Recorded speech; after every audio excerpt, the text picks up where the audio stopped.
Hello and welcome to the Circle NSFW on the Survivor NSFW network. I am your host, Karen Eisenberg, and today we're going to be discussing the first 4 episodes of the Circle France. I'm joined today by our invited guest, Bobby Goodsby. I hope I pronounced that properly. I know Bobby from RHAP and his daily updates with Taryn Armstrong, and I know that he watches the show, so I wanted to see what he had to say about it. So Bobby, just going up front, I mean, is it weird that we're watching a show about people locked up in separate apartments while we're actually kind of living the same reality, all locked up in different apartments, talking to each other through these various apps? Yeah, it's a strange reality. It's a strange reality we live in. Like, honestly, seeing what we're going through and then watching them on the France version and the USA version and everything, but they have no TV, they have no internet, they have none of this stuff.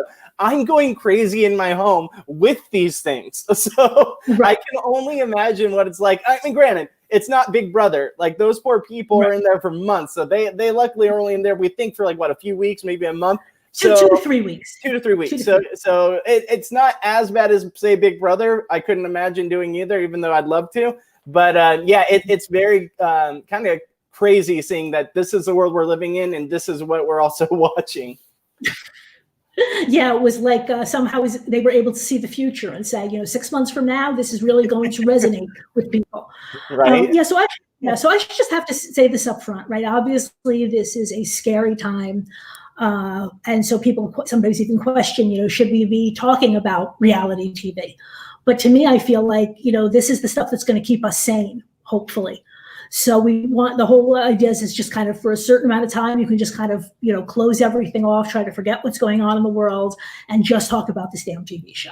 Honestly, it's the best thing that we can do. Like, it's keeping people distracted from the reality of everyday life right now. It's a scary world we live in. So people need these outlets. They need things that they enjoy, that they can talk about, that they can share with the community. And this is where the podcasts thrive. Podcasts like yours, podcasts like RHAP has a podcast. They thrive in these areas where people have nothing else. They need distractions from everyday life. And this is the perfect outlet while it's social distancing to keep them up on things that they enjoy while also protecting themselves. All right, of course. So we just want to say to everybody, we hope you're safe. We hope you're healthy. Hope it stays that way. And so now let's talk about the Circle. So let's start, Bobby. So tell me your Circle story. How did you discover the show? What have you seen, etc.?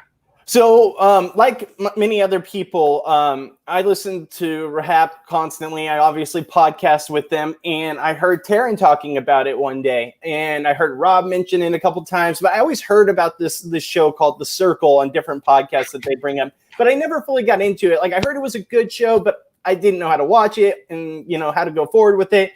Well, when I found out that they were making a US version for Netflix, and since I podcast with Taryn, he offered the ability to come on and podcast with him about the US version. So I was like, okay, I need to get caught up on this.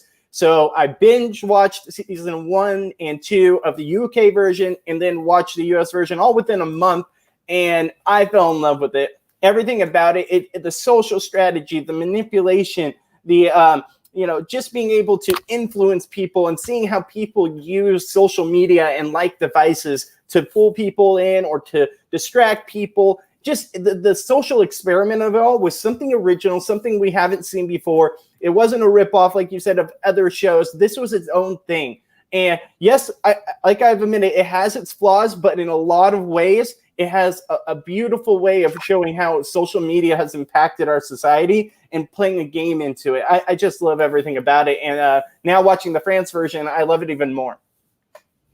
Yeah, so far, this has been a very solid season. I've been very happy with it.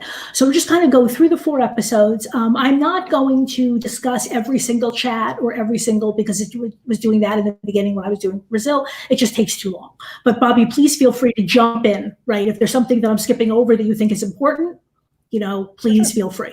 Okay. So we start with, the same setup, right? Not surprisingly, they are in the same building.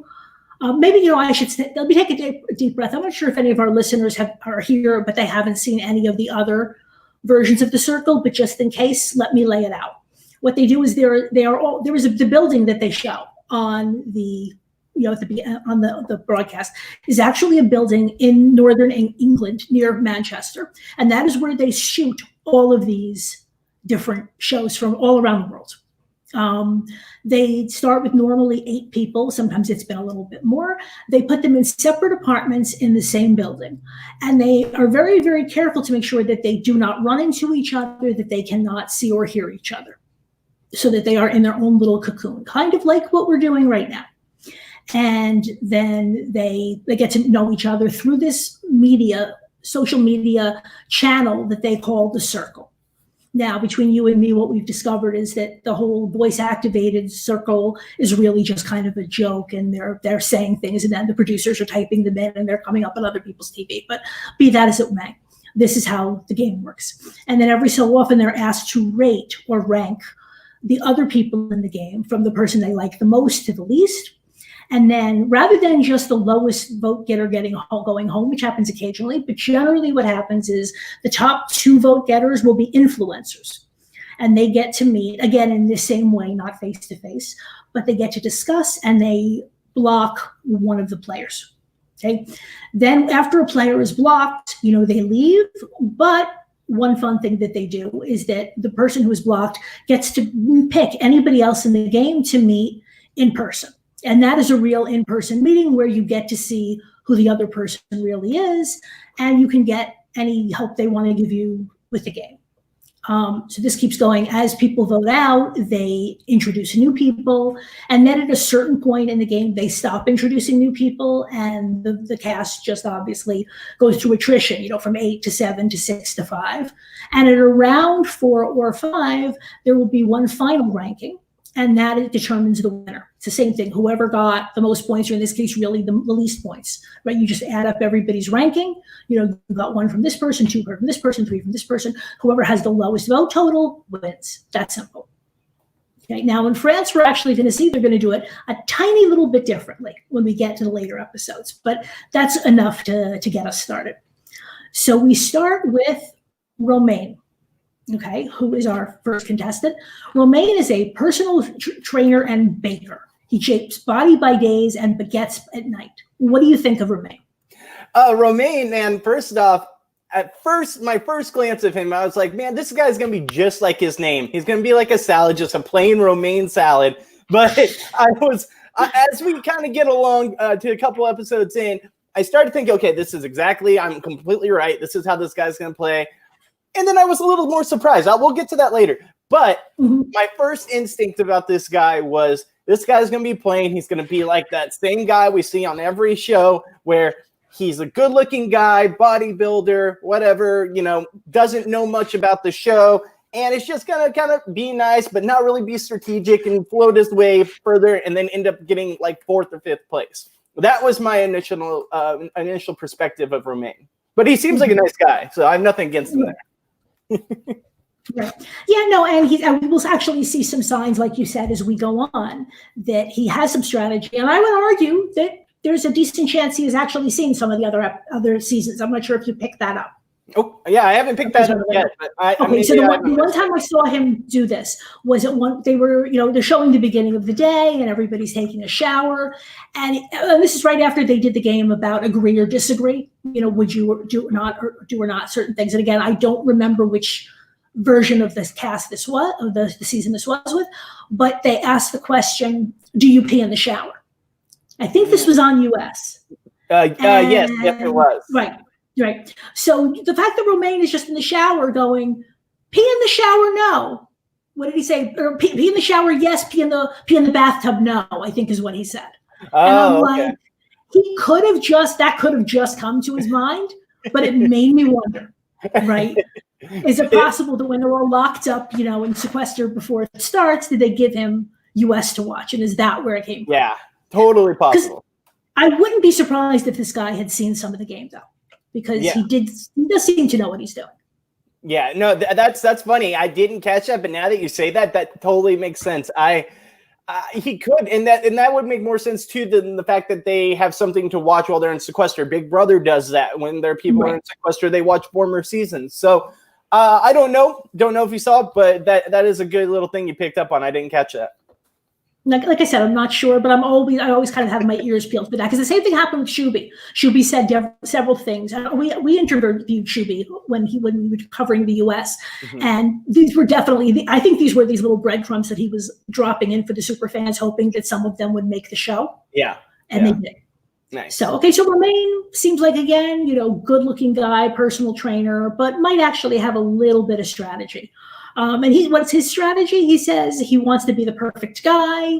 Yeah, he wants to be whatever you want him to be, which is, to me, the best kind of strategy. If a woman likes him, he'll play along. He says, and if a guy likes me, I'll probably play along with that too. So his goal is to win and maybe find love. And we'll see at the end of the first 4 episodes that both of those things look like they might be realistic. Okay? Next, we get to meet Elea. I hope I'm pronouncing this correctly, because it's got 2 accents, and I'm sure I'm massacring it. No, you're going to do much better than I will. Yeah, Elea. Let's try this. So Elea is 27. She's a pediatric nurse. She does not own a TV or use social media. So in that sense, she's our Shuby, right? She is the person who is skeptical of social media, but is willing to give it a try. She says that she was bottle fed on fairy tales. She loves life. She loves love. She finds it very sad when people create their whole life just to post online to get likes. Right? That is her view of social media. And so her goal is to kind of to show people that you can be accepted for yourself without lying. Which my start was, oh my God, not another, But the difference is, she then says, am I living in La La Land? Probably, but I wouldn't have it any other way. And when she said that, I realized she might do okay. What are your thoughts? Yeah, no, she, at first I wasn't sure what to make of her. The fact that you brought up that she is a female Shuby, that's a great comparison, because she reminds me a lot of the player that he was. He gained power pretty early. At first he was kind of an outcast, but then he gained power because people started to like him. I felt like for her, it was almost a little bit of the opposite. People started to like her, and then maybe kind of were unsure of her. So her game is very similar to Shuby's. We'll see. I'm not sure, because I haven't got past episode 4, but I'm not sure how her game will end up panning out. But I liked her coming in. I thought she could kind of float under the radar. I didn't think she looked like someone that was going to be too deceptive. I had a really good feeling about her going forward. Now, there were times where she would say things that were maybe a little jabby or a little punchy at first. And I started to be like, okay, is she going to be a little too edgy for this conversation? Is she going to rub people the wrong way? But as far as when I first started, I had a good feeling about her. I thought she could be someone that could be a good player. And I think she probably has real social skills in the world. I'm sure this is somebody who is popular. So then it's just about transferring those skills to a game like this. Yeah, whereas Shuby, again, right, where Shuby, I'm assuming is, at least, I'm not saying he's not loved. Shuby, I'm sure, is very much loved, but he's kind of awkward. He kind of doesn't fit in with the cool kids. I think Elea does fit in with the cool kids. She just doesn't use social media much. 100%. She's someone that she's not the same type of person as Shuby. Shuby, love him to death. I've met him multiple times in person. Great guy. He's someone that is more of the nerdy type. And Elea, whatever her name is, she doesn't give off that vibe. Her vibe is very much so, how do I explain this? She's like that friend that she'll never be your best friend and she'll never be the coolest friend, but she's right there. She's just a solid friend. I don't know how else to explain that, but that's the vibe she would give me going into the game, as someone that's just, I can see her being someone I can trust, but she'll never be my top priority. I don't know. Interesting. But still, like you said, but if you are everybody's number 2 or number 3, right, that's a pretty good place to be. And I feel like that's how she started in this game too. I feel like a lot of people felt that way, and that's why we see her at the end of the episode where she is. Yeah, interesting. Okay, so next we get Valerio. Okay, she's a Ukrainian gemologist, and she has a secret that will allow her to win this game. And her secret is she's not really her. This is Maxime. He's 24. He's a realtor, and he is playing as Valerio, who is either his girlfriend or his wife. It kind of goes back and forth.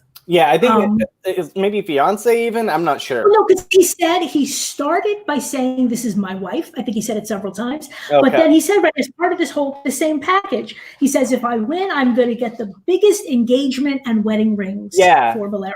Now, again, you could be engaged with not having a ring. Yeah. But he wasn't pronounced. He's calling as his wife. So whatever. But they've been together for several years, right? And that's the whole. So what do you think about people playing like this, playing as a catfish, playing as the opposite gender? What do you think? These are my favorite players in the game. I've actually applied to be on the next US version of the game. And if I had to play someone like my girlfriend or, even my mom, I would love that. I think that these people are some of the most entertaining ones. I feel like we have seen it work out for people in the past. I'm not going to ruin seasons that people haven't watched yet, but we've seen it work out pretty well for people that have played either their spouse or significant other, and we've seen it, not really work out too well for them as well. I think it's all about your perspective on the other sex or your perspective on your significant other. If say you're dating someone and you guys don't live together, but you're dating and you don't get that full hands-on experience of being with that person every single day. I feel like you can't fully grasp who that person is and portray them well enough to be able to go far in a game like this when you're portraying your significant other or another sex. If you do live with someone or have been in a relationship for years or married for years, I feel like that gives you a different perspective to go further in a game like this because you can understand where they're coming from. You can understand someone like yourselves' point of view towards that person because maybe you've had that same perspective on your significant other, so you can see where they're coming from. So I love this part of the game because I think that's one of the most entertaining things. Seeing someone be a male trying to play a female or female trying to play a male. If it's someone that you actually can connect with or know on an emotional level, I feel like you'll succeed much more at this game because you know those cues, the social cues and personality cues that you can reflect into the character. Yeah, no, that's a very good point. See, my thing is generally, they're entertaining. There's no question. The catfishes are entertaining. But most of the time, they're entertaining because they screw up.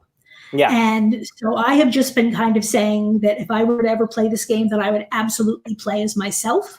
And then I've also talked about the difference between playing as a catfish, like really playing as somebody else. And like you said, really trying to inhabit them and respond as they would, right? Versus kind of using what I call a skin, like, you would in a video game where you are playing as yourself. It's kind of like what we're going to see from Gabriel. Have we seen Gabriel yet? Yes, we've seen Gabriel. Yeah. Gabriel, no, sorry. Gabriel comes in the next episode. Okay, so never mind. So Gabriel is somebody who's going to come in later. I'm not giving much away. He's a catfish, but he's basically playing as himself using the pictures of a good-looking guy. That is very different. That's a very different kind of game. And I think that's much easier to do because you're just saying, look, I'm playing as me. My reactions and my responses are me. Just I'm going to show you a picture of somebody who is more conventionally good looking because generally those people tend to do better in games like this. That's fun. But if you're really going to try to play as somebody else, like you say, it can definitely be done. It's been done. It's been done successfully. It's hard to do. And the other thing that happens is not just the screw-ups, right? The absolute kind of screw-ups that we see like with the grandmothers. But what you see more often is just people who, because you're a catfish, every time you open your mouth, you could put your foot in it. So you're going to kind of stay as little as possible. I think that's a common thing. And then you end up with people who feel like they don't really know the person who's on the other side of the keyboard because they're not saying a lot. Yeah. So and as far as we've seen with Maxime, he's doing just fine. But like you said, this is somebody who he's been with for several years. He clearly adores her.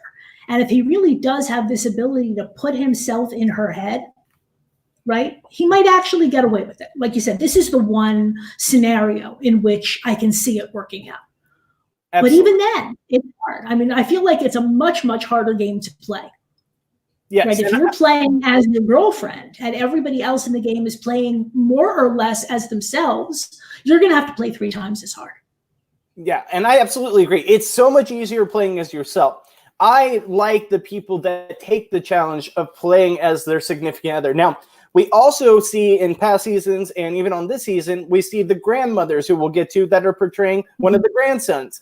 That's a completely different game. Now, if you're portraying your significant other or a relatively close family member, say, a mother, a father, a brother, a sister, that's one thing, or a significant other. That's one way of playing the game. And that, I think, is a little bit easier. It's definitely got its challenges, but it's right behind playing yourself, in my opinion, of playing that game. Now, then you go down to playing someone you don't know. That's, I'd say it's just right below, because as long as it's the same sex, playing someone you don't know, it's right there because you can just kind of use your attributes. But I still think there's challenges with if they're better looking or if they're, less good looking. There's those social challenges that you might not be aware of. So I think it's a little bit less than playing a significant other or close family member. And then last, way down here, is playing either someone that is a distant relative, like we see with the grandmothers, or playing someone that's the opposite sex that you don't know. Those games, I feel like, have 0% chance of winning because you just don't have the connection. You don't have any kind of social or interaction that can provide the context you need for being that person. You're also then trying to play as somebody who is 50 years younger than you are, 2 generations younger. Yeah. And that's the only thing I would say to what you said. My only reaction is, I do think there's a big difference between playing as your brother, sister, significant other and playing as your mother or father. Because even then, you have to you really have to know the pop culture and the history. Like, you never know what somebody's going to ask. And so you need to have answers to, where were you when the Challenger exploded or whatever. So for somebody who's fairly close in age, I feel like is easier. And these grannies, I mean, God bless them. I mean, they were so funny. I adored them. We'll get to them. But I really kind of knew from the beginning that this was not going to go well. You're absolutely correct. Like, playing your mother, father, that unless you're up to date on things that happened, way before your time, or even we've seen a mother play a son before in the UK version. If you're not up to date with the lingo or the fact of what has happened in that generation, there's no business even playing that game, because you will be sifted out and you will be gotten rid of right away. Yeah, I mean, that's the thing. I feel like I know more of this than a lot of my friends my age, because I have friends your age, right? And so I feel like I know some of it, right? But I could easily see things coming up that I wouldn't know, right? Which is why I'm just saying, like, my advice is don't do it. But like you said, but for the people who do it and people who do it well, that's what makes the show what it is, right? I'm not sure how interesting the show would be if they didn't have this, mechanism built into it. It's entertaining, and you always watch. It's kind of like, a car wreck. You're watching the grannies to see what they're going to say and just how bad it's going to be. Absolutely. Okay, so that's okay. Our next person is Cedric. Okay, he's 27, and he is the 9-time world kickboxing champion. Note to self: do not piss off Cedric. He says he spends a lot of time on social media. He says not to flirt, but just to entertain people and promote his brand. Now, having seen what he behaves in the game, I think he also does plenty of flirting, but that's fine. He stresses that he's a competitor, right? He doesn't want to tell anybody initially that he's a champion. He says, I will pretend to be modest and humble when I'm actually the opposite. And his biggest fear, I found this really interesting. His biggest fear in the game is falling for a girl who turns out to be a guy. If this is your biggest fear, maybe you don't really understand how this game works. Yeah, that sentence right there really caught me off guard when I heard him say that, because you're playing a game where there's gonna be catfish. How about this? How about going to a game flirting and be a flirt? That's totally fine. But don't be afraid when someone else is flirting back with you and you don't know if they're being truthful or not, because they don't know if you're being truthful. So that can't be a fear of yours when it's something you literally can't control and have no awareness of. So when I saw him, I was excited because I thought he was going to be an interesting character, but he gave me such bad vibes that I felt like this guy's going to be cocky. This guy's going to think he's on top of the world, that he can run everything, which ends up happening. He really feels like he's on top of the world.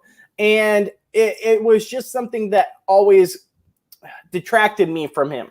I still love him as a character, but personality-wise, he's not someone I feel like I would trust or want to work with in the game, because I feel like he's so edgy and so risky of a player to be in a game with.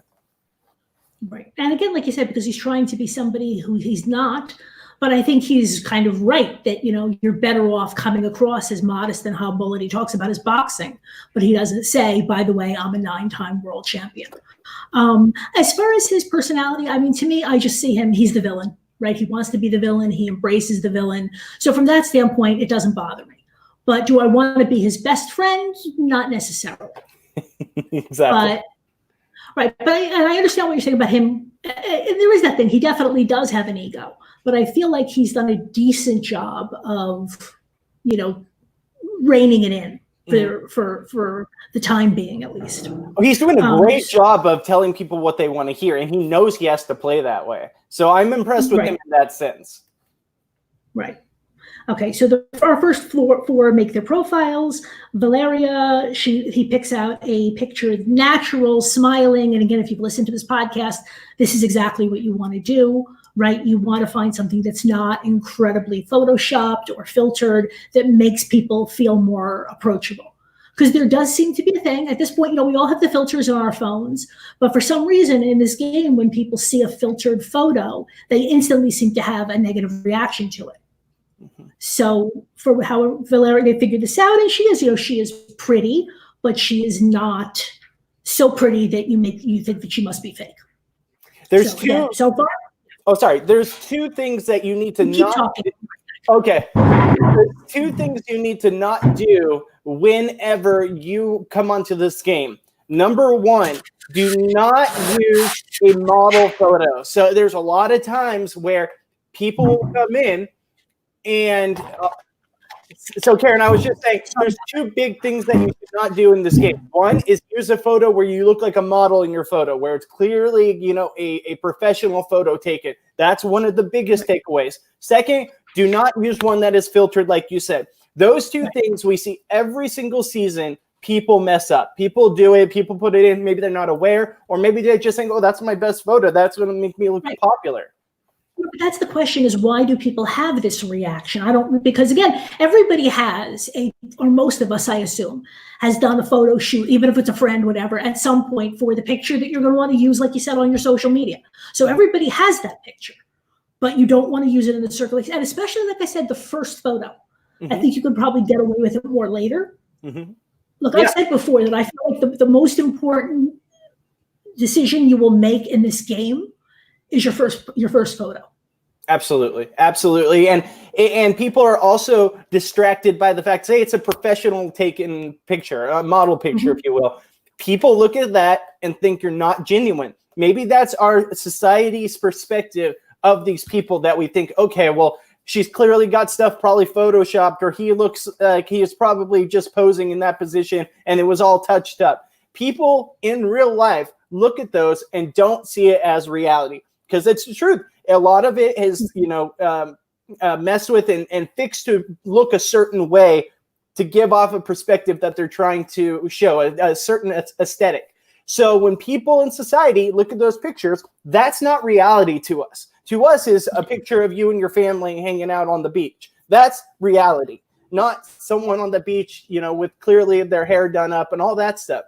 So in the game, that's even brought to light even further. People look at that and be like, well, that could be a catfish, because why would they use a professional picture? That doesn't look like the real you. That's 100% something that gets people always in trouble. And sometimes it's even a catfish and gets them brought out. And we're going to see it again. It is interesting the extent to which the same issues keep coming up. And also, but it's interesting for me that even though that this show is, it's filmed in the same place, but we're pulling casts from 4 different countries, and they all have that same instinctive reaction against a photoshopped photo. So, but in any case, okay, so Valerio gets that. Now, it's one thing he does do that's interesting. Apparently they live in Monaco, but he pretends that they live in Nice, because his in Monaco is seen as being more superficial / fake. Okay, I'll take his word for it. I feel like us as Americans will have no idea of that perspective because we don't live overseas. We have no idea. So it's good that he was able to bring that to light and show us why he feels like it's not relative for him to say that because it's going to bring him down in the game. Right. Right. But I'm assuming he picked Nice. I'm assuming he has some knowledge of Nice. He says that he knows the risk of pretending to be a gemologist, but he says he thinks others are unlikely to know much about it. And I think he's probably right about that. I feel like pretending to be a doctor, say, or a cop or whatever is way more risky because the chances that you're going to run into somebody who's going to be able to really come at you are decent. If you're a gemologist, nobody's going to really, I'm sure he did enough preparation that I'm assuming that he can, and we saw this a little bit, we'll see it later, that he knows the basics. He can schmooze about it, which that's the level of it he needs. So at that, so Romain posts that picture, which is definitely his personality. Elia, same thing. She does note that it is a posed photo. She's even concerned a little bit about that, but it's not photoshopped. And so good for her on that. Now Cedric's photo, I don't know. I mean, I could go either way on this. What do you think? I didn't understand it at all. Now, don't get me wrong. It worked out for him. People were endeared to it. But the fact that you do not show your face, it feels like you're hiding something. It feels, yeah, you can bring a cute puppy in all you want, but why can't the puppy be right here and you're smiling? It to me, my instinct was, this guy's hiding something. This guy's not wanting to let you see the full him. He's trying to use this puppy as a distraction to what he's really trying to do. And that would, in my head, and I know I'm being a little hard on him, but in my head, my first reaction was, okay, I need to be scared of this guy. This guy is going to be someone that is going to use something in front of him to protect himself and distract people. Oh, did I lose you? No, you're still there. Oh, okay. My computer is weird. But yeah, no, distract people, but really he's going to be mischievous behind him, show you what he wants to show you. So that was my perspective of his picture. And I also do think that just like using the puppy, it is so transparent. I mean, it works to a certain extent because, it's a puppy. But I think it was Romain. Some people did have the reaction, like same thing. I'm not sure that I would have used that first. If he had switched those, the photo he puts up second is exactly what he should have put up the first time. And once we've already seen what he looks like, if you want to show me a dog, fine. 1,000%. Yeah, but it was a weird. But like you said, but he was still able to get away with it, which proves that you can make mistakes in the game and get away with it. But it can be a very costly mistake. So now we get our second batch of hopefuls. So we get Nicholas, which is really Monique and Joe. This is the grannies. They are been friends for 15 years. They bicker. We saw a lot of that. And they are playing at Nicholas, who is 25 at a pastry chef. They acknowledge, like that we talked about, that there's an age gap and they don't know the lingo, but it's kind of ridiculous to me just how little of it that they know. I think they knew, they knew what cool meant or something like that, but one of them didn't know what chill meant. So it's not just that they don't know, current lingo, they don't know lingo from 20 years ago, right? They're stuck in the 60s and 70s. Yeah. And this is not gonna go well because you see like the difference with Tim, right? Yeah. Tim is very close to my age. Yeah. That's the kind of difference I feel like you can work with. Yeah. Right. But there's no way that anybody who has a conversation with these people is not going to realize pretty quickly that they're not who they say they are. And I feel like the show really didn't benefit from that because I think they thought, well, we have a slam dunk with these two ladies. These ladies are hilarious. They bicker back and forth. They don't really know everything, so they might say something, that doesn't have context, and it's hilarious the way they pronounce it. They were hilarious. I love everything about them. But what the show didn't grasp fully, I feel like, is how little they knew about social cues for young people. And you said it yourself. They didn't even know what WTF meant or they didn't know anything like that. So you can't play someone in their 20s and not know what this is. Like, and I know they're older, so maybe they didn't think that they needed to do this. Maybe they were unaware of how the show worked, but they felt like they could just try to be him and who they think he is. And I think that's where the show suffered because I feel like the show wanted them to be a part of this for the long haul, even if there's just the kind of a background character because they're so hilarious. But I feel like that's where, unfortunately, it didn't pan out for them. I think that they knew, or they should have known, that they were not going to last long. Look, my theory is when you cast a show, same thing when they cast Big Brother or Survivor, somebody has to go out first, right? And you often can pick, sometimes you can't pick those people out, but often you can. So they might have said, you know what, these women know nothing. They're going to get blocked first, but they're going to be fun for as long as it lasts. Yeah. So, I mean, that's, but I am also just upset for another reason, because I have been arguing for a long time that they should be casting a much broader range of ages, like the US version. They just used only young people. And I feel like that this is one of the few shows where you are not bound by in any way, by your age, by your gender, by your physical ability or lack thereof, whatever it is. Many people can never dream of being on Big Brother or Survivor or The Amazing Race, but they could do this. And I feel like having that perspective, and that's why I enjoyed so much some of the older people that they cast in the UK. US, they don't cast anybody. And then for France, they bring in this, like I said, they're adorable. I love them. I would love to meet them. But this is not what I'm talking about when I'm talking about doing age-blind casting. Yeah, absolutely. There's no way that these people were going. And it's like, okay, we can tick off the box. We got our old person. Right now we can go back to having these young people, to the extent that I think that Elia was so happy at one point when she was no longer the oldest. She's 27. Yeah. Right. And later somebody comes in who's in their 30s and she says, oh my God, thank you. I'm no longer the oldest one. Seriously?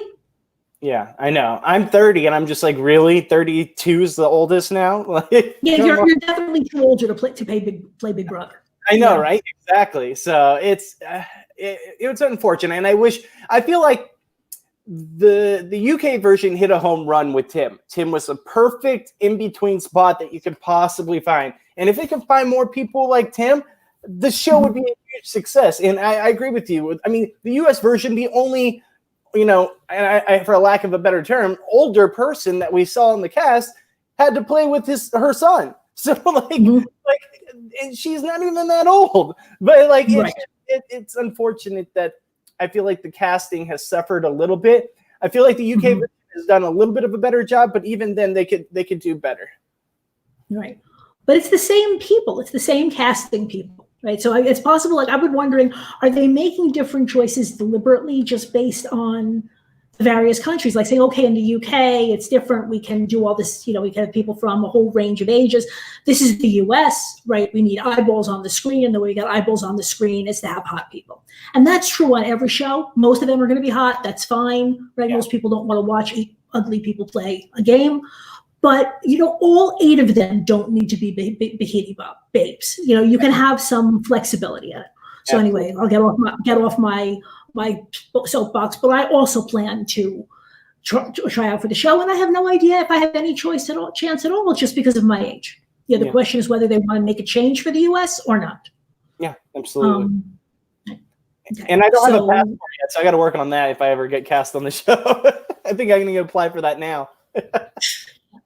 They keep sending me, because I guess at some point I signed up, so I keep getting these reminder emails to get my video in, which I should do. Been too busy podcasting about the circle to actually apply. I filled out the application, but I haven't done the video yet. That's one thing I got to work on next. Same thing, right? Okay, so our next person is Ines, right? 23. She creates beauty products. She pretends to be single, of course. She's French Moroccan, but she's lived in London for 5 years. She does like social media, but she says she uses it to show her sexy, superficial side. She says, in real life, I love boxing, soccer, and beer, but that's not what I put on social media. And again, I feel like that might make her more popular, right? But that's just me. She says and we'll see to what, I guess we do get to see that side of her a bit. She says she's a good liar. She says her way to play her strategy, if you will, is to just kind of make a neutral profile. Don't give people a ton of information and then kind of adapt for each contestant. I don't think she says anything in the profile about boxing, right? But but she can still then use it to talk to Cedric about it. Correct. So, I mean, it's a good idea as long as you don't do it so bland that there's nothing to kind of hook onto. But she seems to be kind of playing the right game. Same thing. She did this natural, accessible photo, and she posts this motto that I didn't really even understand. She said, "Joy is gathered, happiness is cultivated," but whatever. Okay. That's Ines. Any thoughts on Ines? I really liked Ines. I thought she gave me the vibe of someone that's going to play the game, but someone that knows how to use social cues to get further and kind of get what they want. Like, just judging by her photo is her just kind of like, sitting back, trying to be all sweet and kind. But really, on the inside, I feel like she's more of a gamer than what she's giving off. And I feel like her game aspect, where you said that she didn't give up this information that she likes boxing and drinking and all this stuff, I feel like it was a good idea, because now she's in control of, if someone brings up something to her that they enjoy or that she reads in their profile, she's in control of how that conversation gets brought up. Now, if she were the one to put out there, "Hey, I like boxing," now Cedric has the ability to go to her first and be like, "Hey, we both like boxing. Let me tell you about this," or "How do you feel about that?" So then he controls the conversation. For her, he has no aspect of her or understanding of her liking that, and she can bring it out of him. That's where I enjoy her gameplay, because I think there's another side and strategy to it that will benefit her later on down the line. And the point is, she's doing it deliberately. And I'm not sure that we've heard anybody say that before in any of the other seasons, that they're kind of deliberately keeping their profile. Now, you can go too vague, and we will see this in a minute with Lou. Correct. But and she does seem to be a gamer. She does seem to be smart. So yeah, I've overall been very impressed with this cast. Same. This cast is here to play. Yeah, absolutely. All right, next we get to meet Gary. Gary is 30. He's a bartender. Gary is our flamboyant gay guy, right? And you want to talk about kind of checking the boxes in casting. He's our Chris. He's our Dumaresque, if you've seen Brazil. And again, it could be a great character, but just this idea about we need one in every season because he's going to get along with the girls, but he's still a guy, But I liked Chris. I liked Dumaresque. I'll give him a chance. But I really kind of, when he walked in with that flowered suit, I thought, oh my God, not another one. He's exactly like Chris in every single way. Chris was someone that is going to be a character. He'll be someone that's interesting, but he's never going to pop off the screen. Yes, he might have these witty lines or he might say something that pulls people in and be like, "Oh, that's clever," or "That's funny." But he's never going to be someone in my mind that is truly going to be, their personality is never going to be one to take control. And I don't know why that is, but I don't know why I get that feeling, but I feel like he's someone that you can work with and everyone can probably trust, but you don't see them as really a competitor. And that's a good thing for him in this game. That's something that could probably get him by, that people feel like they can trust him and get further. But the type of people that fit this character type that I enjoy are people like Freddie from the UK version. More of an over-the-top, not afraid to say anything on their mind type of person. And I think that he might be able to speak his mind, but I feel like he's more reserved than that type of character that we see with Freddie. Yeah, he also says that he wants to be the bitch that you love to hate, but that's not really what we've seen. I mean, to me, that is Cedric, right? Whereas Gary, maybe that kind of was his idea going in, but yeah, he's a little bit more muted. Correct. Like I said, he's fine, but you're right. I don't look at him. Nothing says winner pick. Correct. Necessarily with him. 100%. Right. He's not going to be the first one out, and he's not going to be the winner. Okay. And then we have our last member of the original cast. This is Lou. If you want to talk about having a profile be too vague, right? She's a model, she's popular, girls want to be her, but then there's also this jealousy, right? Like I said, we have seen this story before. She's saying, again, a lot of the right things about that she wants to be, seductive with the guys if she has to, but she wants to be a gal pal for the girls. So she's saying the right things, but she's clearly not really doing them. She picks that photo and she says that she's going to show her professional side, but also that she's simple and she doesn't like makeup. And again, that's not what this photo says to me. No. Right? No, I feel like she suffered mightily in her profile picture and what she wrote on her profile. She contradicts herself in her own sentence, in her own picture. She is not displaying the person that she's trying to show. And once again, we see a modeling picture, a Photoshop picture, a picture that's clearly professionally done. And for me, that is just a dead giveaway of either a catfish or someone that is vague and doesn't want you to feel like they can be the real you or be the real them in front of you. So I feel like that she mightily suffered because of those two aspects. Yeah, and then especially later when she gets the great idea to tell them that she's a model. Like I think I can just, as much as, with all of these shows, it's important to be flexible, right? If you go in with too much of a game plan, you can be kind of hamstringed by it. But I'm just going to say it right now. If you go on The Circle, do not tell them you're a model.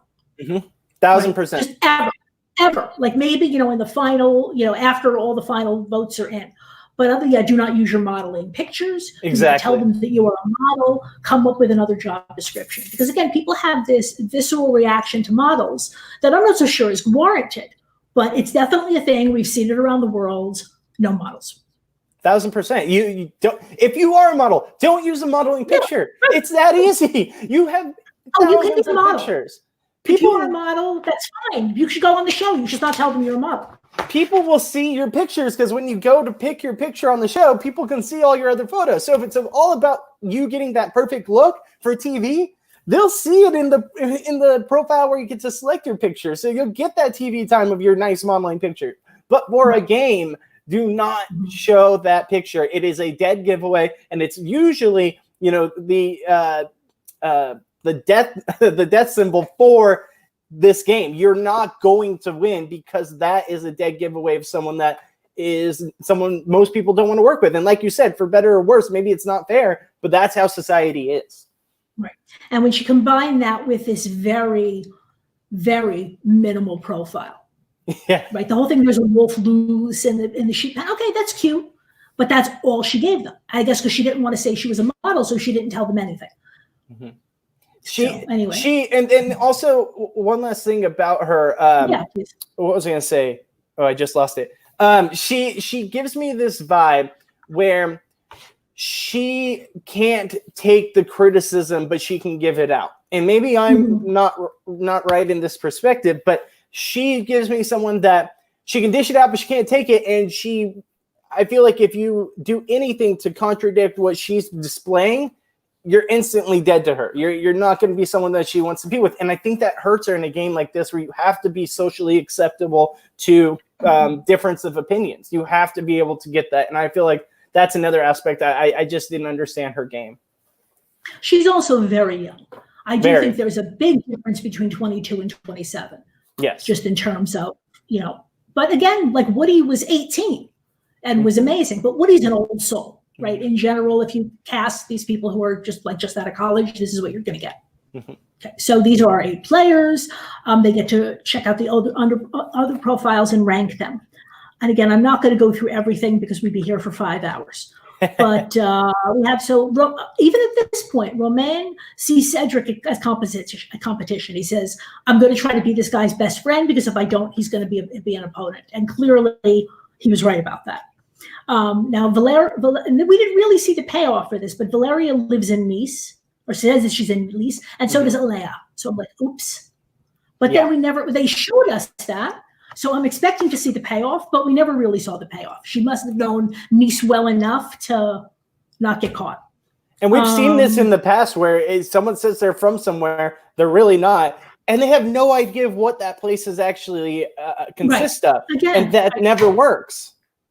Yeah, no, I don't understand that somebody can be on a show for $100,000 and can't spend a little bit of time prepping. Like you said, if you're going to say that you live somewhere else or you have a different job or whatever, or do your homework. Yeah. And I will give Nicholas that. I mean, they tried. They had their lists and their notebooks and their cookbooks. It didn't save them, but they did the work. Yeah. And the fact that Valerio, that they got fairly close, and they're both from Nice, but apparently Valeria did not get caught, so that's good. So Cedric's reaction to Lou, for me, was interesting. He sees Lou's pit, and he immediately says she's a catfish, and then he says he wants to lick the screen. But he immediately says she's a catfish. I don't know, we're beating the dead horse here, but it's the same thing. Exactly. Lou is reading Romain's profile, and she thinks that a physical trainer is someone who works in a lab. So maybe this is the other reason why you should never cast a model. Right. They're dumb. I don't want to play into that stereotype, but this one did not seem to be the smartest. Valerio, her goal is to make Romain fall in love with her, and we'll see later that seems like it's working out. They like Gary. Now this is the one thing that comes up in this chat that is important. They're all talking about how stressed they are, and Valeria says, "I'm over the stress. I'm fine. I'm already in the bath." And this might be the first thing Nicholas ever says. He said, "I'd love to be in the bath with you." Oops. Oh man, to hear Granny say that, it was hilarious, but then they have no way of being able to back up what they're saying. They totally retracted what they were saying because, one, they thought it was hilarious, but the context in which they put it in was not really that funny. It was more just a statement like, "Oh, I want to be in the bath with you." Like, if you're going to say it jokingly or add something to it. And I think this is where the age gap really, really shows. And a lot of times it shows in what they say to people. But it totally rubbed people the wrong way. They thought it was going to be funny. It really wasn't that funny. It was a lame joke, if anything. And I feel like that's where their Granny side came out. Right, that's the first of many times. But I will give them this, that once we do see who they are, it is funny. It's extremely funny that they said that, just in the way that they wanted it to be. Correct. So they rank, and then we have various chats. I mean, do you want to cover any of this? Alea talks to Valeria. They're talking about Inez. Okay, so Inez chats Cedric, and same thing. They flirt, and they talk boxing. And she actually says that her goal is to get Cedric to fall in love with her, but be more circumspect than "I'm getting in the bath with you." So this is another question again, because you've seen both the UK and the US. Why is it that this game, because this did not happen nearly as much in the UK, right, that people automatically seem to default to flirt? I mean, Brazil was the worst on this. Yeah. But even the US, and we're seeing it again, that that seems to be the only way that some of these people seem to know to, play this game. And it annoys me. I think you touched on it earlier. It's the casting. It's the fact that they're casting these 20-something-year-old kids that's how they talk nowadays. Nowadays, when you meet, a cute girl or a cute guy on social media and you want to talk to them, you flirt. So when you're meeting someone new, and that's all of our interactions, we're not someone that was born, in the 60s or 50s or whatever, where your way of meeting people is face-to-face. So you have an actual personal conversation with them and get to know them that way. People of my generation, the millennial generation, when you meet someone, 80% of the time, you meet them through messaging or you contact them through messaging. You might meet in person real quick, but then the rest of your relationship is through social media. And that's where people have this filter of being able to be more free with how they say things to people, that more confidence, because it's over text. They're not face-to-face. So now a lot of us have these social cues where when we talk to someone, we have that flirting mentality because most of the time it's all over conversation via text or social media. So it's just part of our culture now. When in your head, when you talk to someone and you're single and you're talking to the other sex, it's always flirting. It's interesting. So I do wonder then, but people are obviously doing it also deliberately as part of their game, because several people pretended to be single. I just wonder how this would go if people like Valeria and Inez, and I'm sure there were others, who are in relationships and were open about that. Could that possibly lead to, more friendships? This, again, I have nothing wrong with flirting, and I think it can be very, very cute. But when that is the entirety of the gameplay, and at least in France so far, it's not as bad as been in other places. But I still wonder about, But you gave me, this is an insight. It never occurred to me that you're saying that this is just because, again, I don't get, people don't, 20-year-olds don't flirt with me. So I guess I didn't realize how, actually it's happened a few times. That's another story. But it doesn't happen very often. Oh, there are people who are into the whole cougar thing. But generally, if this is how people communicate, and again, this is something, I have kids around the ages of this cast. And I guess this, again, is maybe some of them that I don't get to see, right? They don't do this in front of me. So that I did not know. So it's good to bring in people who have different perspectives. So again, Valerio is flirting, and Inez is flirting, and Cedric's flirting. Then we get the results of the rankings. Nicholas is 8th, not surprisingly. 7th, Valeria is in 7th, and she is pissed. Lou is in 6th. Tied for 4, we have Gary and Inez. And I find it interesting in terms of with Inez, she was very happy with this result. And I think she's right. Yeah. What do you think? I think it's probably best to not be an influencer. You don't want to be last, but you don't want to be first, especially early on, unless you're someone like a Tim. Like a Tim is someone that can be first because everyone knows they can love him. He's genuine. You just by talking to him, you can get the vibe that, okay, this guy is clearly an older guy. He's not really up on everything, but he wants to be hip. He wants to be cool. People are endeared by that. If you're not a Tim and you're not someone like that, like if the grannies went in as the grannies, then it would work. Like the people would be endeared by them, and I could see them at the top of the list. But if you're not that person, you want to be somewhere in the middle early on, but not dead last and not an influencer, because you give off this vibe that you're non-threatening, but you're someone that is never going to be fully on the back burner. Yeah. Now, I say that also hesitantly because you will find out in this episode, you also don't want to come across as a threat if you're going to be in that position. You want to be a threat later on once you have alliances, once you have people on your side to back you up. Because early on, if you're a threat and you're in that 3, 4, 5, 6 position, you're someone that's very vulnerable at the very first round. Right. So, but I found it was interesting. And I think also Cedric was actually kind of not so thrilled for being to be an influencer for the same reason. So again, that gave points for Inez and Cedric. And whereas Romain, who I thought, had some good signs there, his gameplay might be okay, and it continues to be okay. But when Romain comes in 3rd, he calls it the loser slot, right? He's very, very upset. And that tells me that he doesn't really know the game as well as I thought he might have. And I can see it from the outside's perspective, where you see 3rd, in your mind, you're thinking, okay, now I'm the biggest threat to these 1 and 2 spot. Why not just get rid of the next biggest threat, me? And that way you guys would continue your 1 and 2 spot. But the game's so fluid. It doesn't work like that. Things change. We even see that in the next episode, how things change. You could go from the top to the bottom real quickly. So I think that's where he doesn't have the knowledge of how the game works, and that spot is not as terrible as it really looks like it could be. And the flip side of it always is, right, that when you're an influencer, you can't be blocked. So that is the flip side of it, right? Yes. I mean, I still agree with you, but I guess he could say that, I want to be safe, and especially in this first vote where they've had very little exposure to each other before they had vote. I don't think they ever even spoke, right?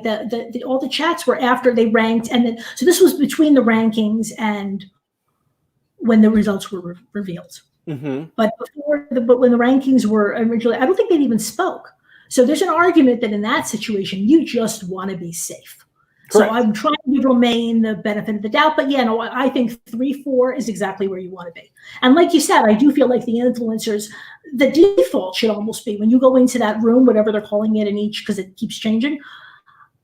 I would argue that you should be everybody always looks hardest at the people who are in last. And there's kind of a default that you should probably be getting rid of the person in last or close to the last, unless there's a really strong argument. I would say it's the opposite. You're number 1 and number 2. The first person you should be discussing is number 3. Yeah, 100%. And I haven't seen that. No. I mean, you start to see that very late in the game sometimes. But yes. The closest I've seen to that was Sammy on season 2 of the UK. That person really went in with the perspective of, I'm not just going to play emotionally based off, okay, everyone hates this person, let's get rid of them. It was more so based off of, how am I going to further myself in my game who do I need to get rid of that I'm not close to and doesn't work well with me. And that's where I think the game, it's got so much potential to be tapped into that strategic gameplay like that just hasn't seen it yet. Once we get someone in there that can really pull that, who doesn't care about, oh, I just want everyone to love me. Like, I just want to be someone that is going to be nice and not rub people the wrong way. Maybe we'll get that later in the season. I haven't gotten that far yet. But the people that are the strategic masterminds that can find a way to form an alliance early and stick with it and take out the people that are biggest threats to them, not just the people like the grandmas that are just clearly on the outs. Those are the people that could really make this game bigger than what it is now. And I feel like Cedric could be that person. Because I don't think there was any serious discussion of voting out Nicholas, even though he would absolutely be the obvious choice. Well, especially after that comment. Have we seen this now multiple times? Where wasn't Shuby in last place on his season the very first week? I think so. I think so. It's now we've seen it multiple times. The last place doesn't necessarily go home because it's not as threatening. But it, just like what you said, Cedric was very impressive in this week. Yeah, and he's very open about, like I said, he's trying to be our villain, and he's doing a decent job. And I don't think I dislike him as much as you do. I feel like the show needs a villain, and he hasn't done anything that's so villainous. He's playing the game. No, and I don't hate him or anything. I just think that he's someone that my first impression of him was someone that I couldn't trust, and I don't know how he was going to play. He seems very shady to me. But watching him on this first one where he's an influencer and he's gaming it like he should, he feels like, even though I'm close to this person, I can let them go. If they're the biggest threat to me winning this game, that's exactly how you should play this round. Right. And I think that might be what he did with Lou. Because, again, when he gets to meet Lou, I'm still skipping ahead, but when he does get to meet Lou later, at least what he says to her is, you're very attractive. You know, you're clearly smart. You know, you're a threat. Now, he might have just been saying that, but it's possible that he sees another gamer in her. I don't know. Yeah, absolutely. Because it would absolutely make sense. I mean, and that's the thing you're saying with the grannies, that, you know, they're going to go out first. I could see a world in which everybody takes Nicholas to the end. If he's able to show that he is loyal, you can just look and say, look, I know that you're not Nicholas, right? And we have seen this again in different iterations over the years. Sometimes, and it's happening here again also, that people think the game is spot the catfish, and I get the money if I spot all the catfishes. That's not how this works. Yep. Right. The way you win this game, like you said, is you build an alliance. And so if you are Nicholas and you, like I said, you have not heard any slang since 1950, and you know nothing about being a pastry chef, somebody who is really smart, and maybe this was Cedric, would say, I'm going to drag this person all the way to the end. It'll be interesting to see who they are. They're clearly not who they say they are, but as long as they're going to vote with me, I'm okay with it. It blows my mind that hasn't been tapped into. That we've had multiple iterations of this game, and people haven't done that yet. Exactly what you said is exactly how I've always thought about playing this game. Form an alliance early with someone you can trust, maybe one or two people. See if maybe you can have one or two of your alliance people go on the other side, so you know what the other house is thinking, and then report back to you or to the group. And then take these people on the outs, like a Nicholas, who's clearly not going to win, who no one trusts, who people want to get rid of. They're a number for you if you just give them a little bit. Give them something. Be like, hey, you can come with us. We want to keep you in this game. We like you. Come with us. That's a number. Now, no matter what, you have a number. So it blows my mind that all these iterations, and then at the end, you take that person to the end and you beat them. We have not seen that happen in any of these games. I don't know what it is. I don't know why people haven't played that way. The closest I feel like we've seen is Sammy, and maybe we'll see it with Cedric, but I just don't understand it. That's 100% how you win this game and how you make it entertaining. The only thing I can think of, and I agree with you that this is how the game should be played, but I think the reason it's hard for people to play that way is there is this idea about, because you want your allies to be loyal. Right. And you want, again, honest, whatever. I think there's an idea that maybe if somebody is a catfish, people are conflating two things, right? That if somebody is a catfish and they're not telling the truth about who they are in real life, then they might not be so reliable in terms of telling me who you like and don't like and who you're going to vote for. They're not the same thing. Mm-hmm. You know, I'm thinking about Boston Rob and Philip, right? Yeah. Philip was loyal to Rob, and that's why he got dragged to the end. But maybe, just because, again, this is a pretty common thing that you see in various games. Maybe a little bit less in Big Brother, although in Big Brother, I feel like that person tends to go out around 4 or 5, but they get pretty close to the end. And in Survivor, it's a well-known thing to just find that person who nobody can stand and drag them to the end with you and beat them. So the only reason I can think of is that, like I said, that people are somehow just have this mental block that they can't get over of, if you might not be telling me the truth about who you are, then maybe I can't trust you as an ally. Well, this game's not the mole. Like, I feel like people are looking at it as like the mole. Okay, well, we got to spot the catfish and get them out of here. Oh, okay, cool. We got rid of a catfish. Yay. Now let's continue on and try to find another. That's not this game. This game is to get to the end and win and be the top of the social hierarchy. And you can only do that by gaming it correctly. And I just don't understand it. So what if they're catfish? Catfish literally means nothing in this game when it comes to winning. It just means, okay, that's someone who's not who they say they are. They're still a person. They still have a vote. Don't care who you are. Come with me. We'll take care of you. We'll get you further. That's how it should be played. Right. So I would love to see that. But we just, like I said, I thought Cedric might be that person, but we haven't really seen enough to say that he is. Yeah. Okay, so just quickly, let's see. They did the agree, disagree game. And this becomes relevant. So they have this whole thing about it's nothing wrong with sending nudes.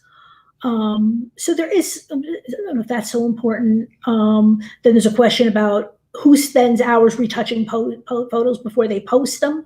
So it's funny. So Cedric and Nicholas agree to that, right? Basically, because I think Cedric says that he's going to agree with this because all the girls are going to agree.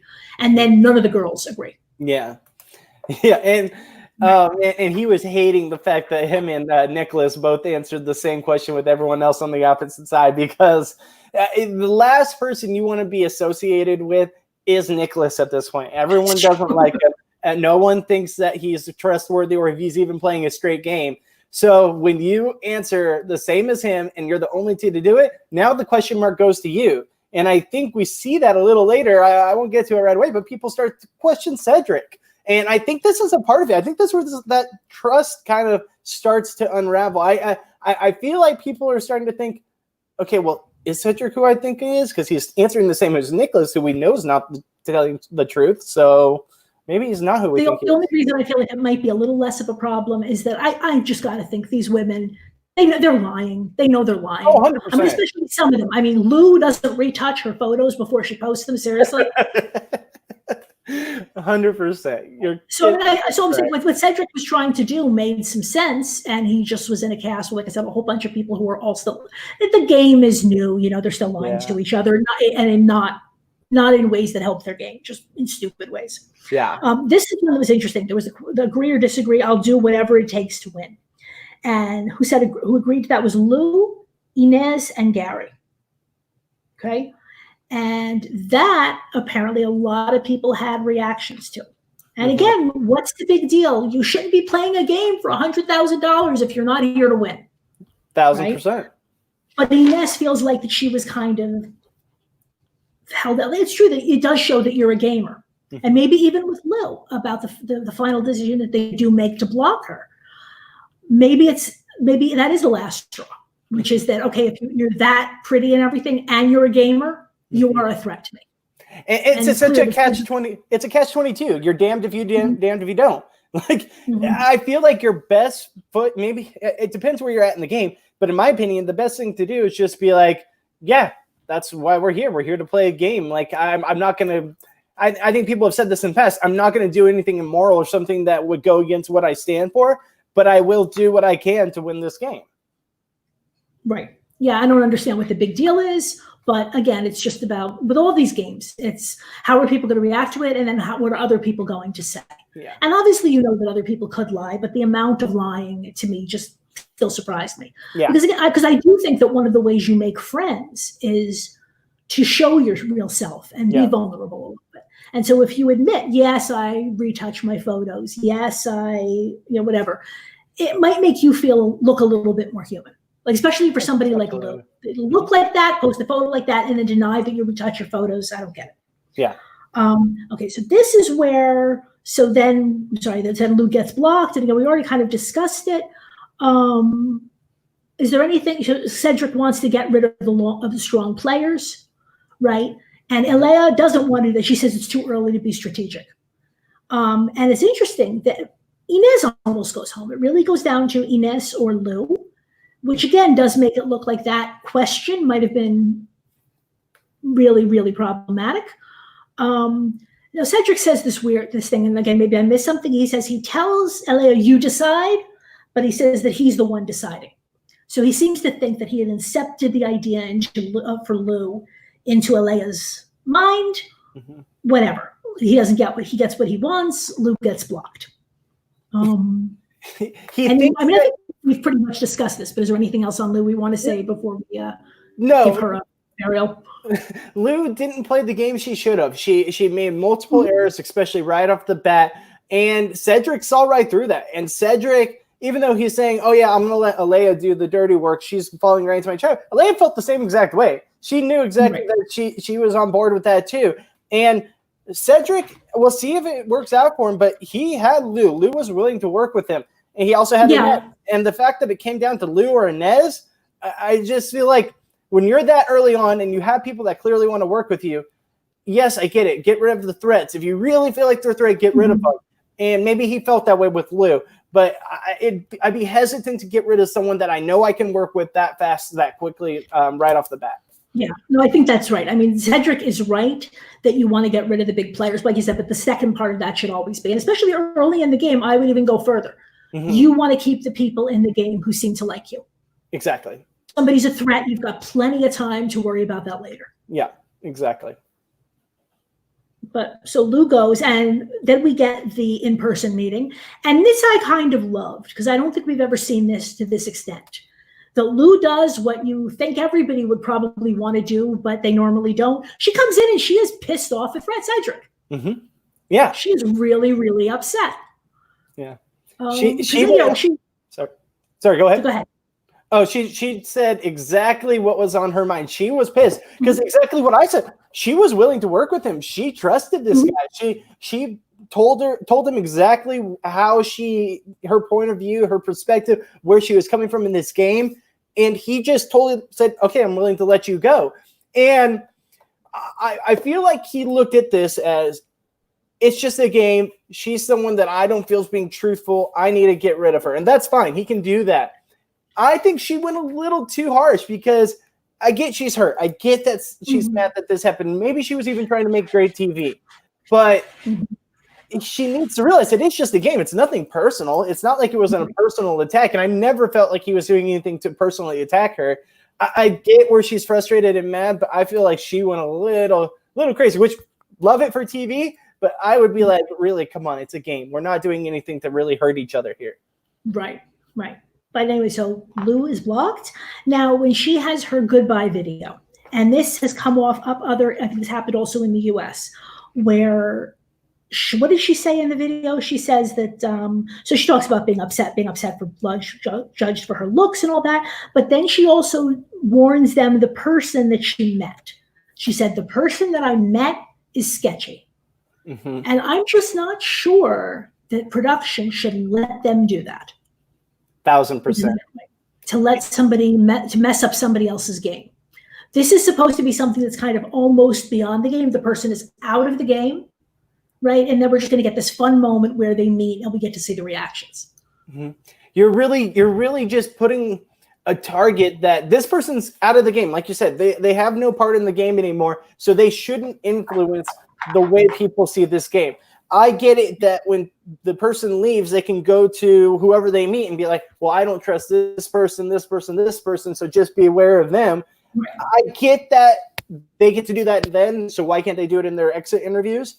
But I just feel like when you're talking about someone that you've actually met in person, not someone you think that you know who they are, but someone you've actually met and saying that there's something problem with their game, I think that's just that's not fair to the actual gameplay and to the game players involved.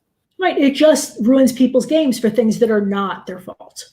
Correct. So I do feel like this should have been stopped, just like they did. The same thing happened in the US once. Somebody's game got tanked basically by one of these goodbye messages. And I thought that they would have learned not to do it again, but they didn't.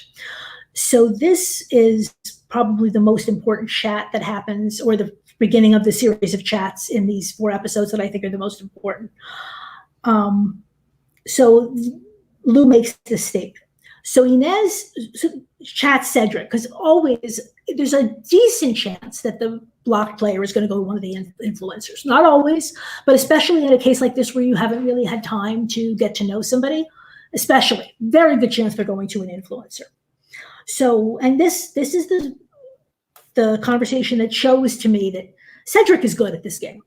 Right? I'm not saying he's flawless, but he's good at this game. Because she chats Cedric and says, I want to figure out who the sketchy person is.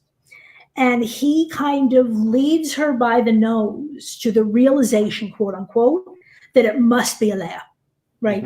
She says it could be you, but it's more likely to be Alea. And he's like, yes. It definitely makes more sense that it's Alea, right? No question, this is Alea. And I was kind of a little bit disappointed in Inez, that who I thought was somebody who was smart enough to say, wait a minute. She just hook, line, and sinker, right? She is absolutely on that. Okay, so we're going to see, this is going to be the beginning of this, right? This is going to continue to unravel. Yes. How Alea's game is going to unravel based on what Lou said. And it's not even about him. Yeah. Right? Yeah. He's not even, because she's trying to ruin Cedric's game. And she doesn't ruin Cedric's game, she ruins Alea's game. Which means all the more so, this should not be allowed to happen.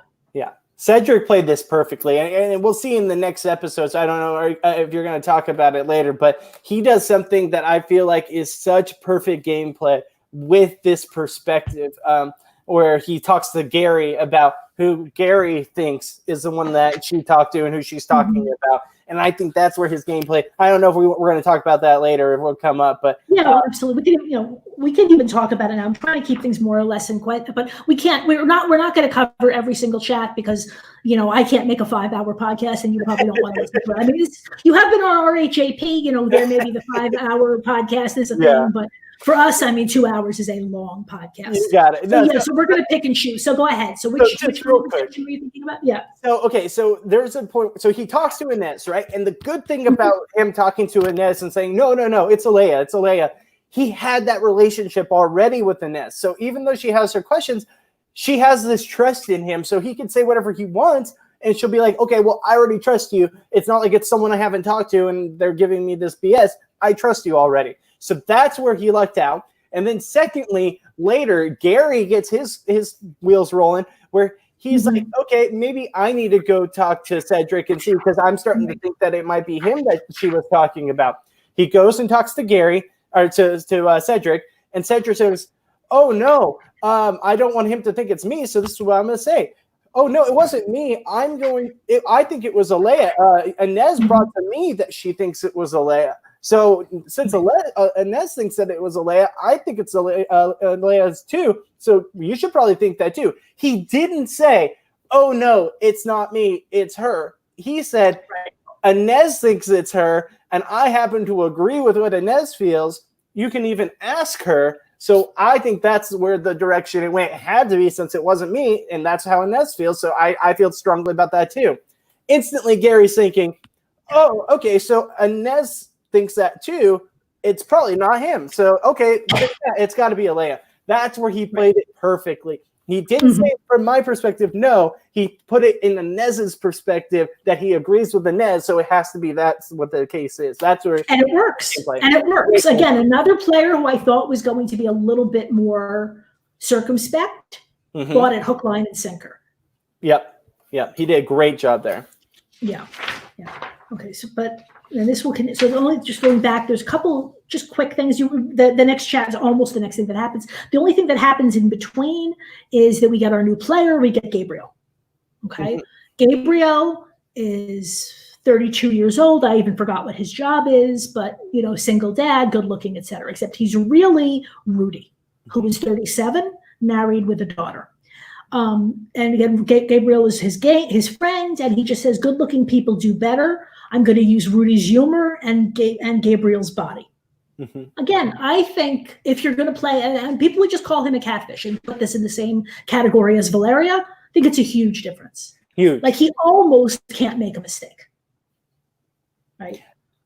He picks the right kind of pictures, right? He does not lead with a picture with his daughter. He says that's too much.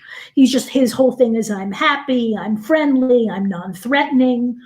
And then he starts a group chat with the guys, which I also think is a brilliant strategy. He did exactly what he was supposed to do. He posted pictures that he knew were going to be good for the people that he's talking to.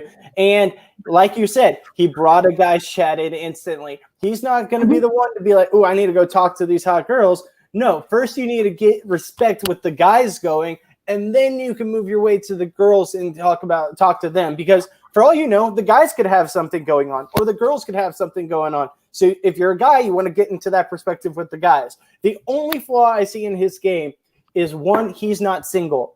So if he gets too flirty, or maybe there's a gap, he hasn't flirted in a long time, and his flirt goes across the wrong way, he might not get this perspective of a hot young bachelor. So that's the only thing I could see happening wrong. But he's not a bachelor, though. He is a single dad. I mean, it's possible he was never married. But I'm saying, but he's in a different place in his life. I mean, he has made clear that he's willing to flirt. You're right. He might not be as good at it. And that might be why, just in general, we have not seen Gabriel do a ton of flirting. He does a little bit of it.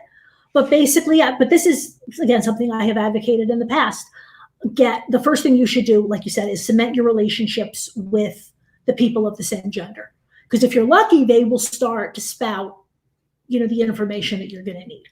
But what I thought, so it's lovely that Gabriel does that.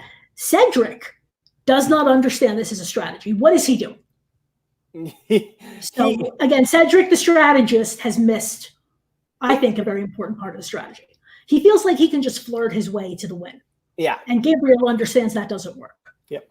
Yep, absolutely. I think he's relying too much on his ability to flirt, and I think that's where he's gonna get caught up a little bit. Then we get to see the Cinemojis game, where there are emojis, and you have to come up with either the name of the movie or a character in the movie, whatever. I'm not going to go through the whole thing, but Nicholas does not recognize Harry Potter, and there were some other things also, but several people had said there's no way that you can be a 25-year-old guy. Like, a couple people couldn't. The answer was they were looking for Ron Weasley, right? It was like so somebody who said, Romain said Hermione, tried to say Hermione. Yeah. At least they knew it was Harry Potter. Yeah. He said Ron. Romain said Ron. Like, it was perfect. Right, but he's close. Right. And somebody else said, Gabriel said the ginger, right? Yeah, like, exactly. I can't remember his name, but clearly I've seen the movie. Yeah. Whereas the youngest guy doesn't know Harry Potter, but does know, what is it? The Something of Saint-Tropez, which is apparently like an old French cop movie. He knows that. Just the worst gameplay you could possibly do. They're so cute and they're so bad at this game. So Gary, Vanessa, and Valerio won a party with Gabriel because they did the best at the game. Now Romain chats Nicholas, and again, something that I wish people would do way more often. That he just kind of tries to get him in his sights and just kind of to prove to himself that Nicholas is probably not a pastry chef. So he asked this question about what's the way to make the best icing. And it's all dead quiet. And it's really interesting. Romain says, they don't have an answer. But then he realizes, he says, I wonder whether they prepared and that they're looking through cookbooks, right? Looking for icing recipes. And then what do we see? We cut to those two sitting on a couch, flipping through the cookbook, looking for icing recipes. Exactly. It's a cool little bit of editing. So the point is they tried to do their homework, but once again, didn't work. If anyone ever gets on the show, if you're going to have notes, make sure you have your notes highlighted or something, or put a little marker in and be like, okay, this is where this is at. Because if you try skimming through notes and you're not answering quick enough, instantly people know you're lying. People know you're looking up the answer. And he nailed it. And I love this gameplay by Romain. This really impressed me because he knew they're skimming through books. And then look, they found the answer. They're typing it all out. And guess what? They're giving the actual definition from what they read in their cookbook. It wasn't just a normal conversation. It was literally word for word. That's 100% what you can't do.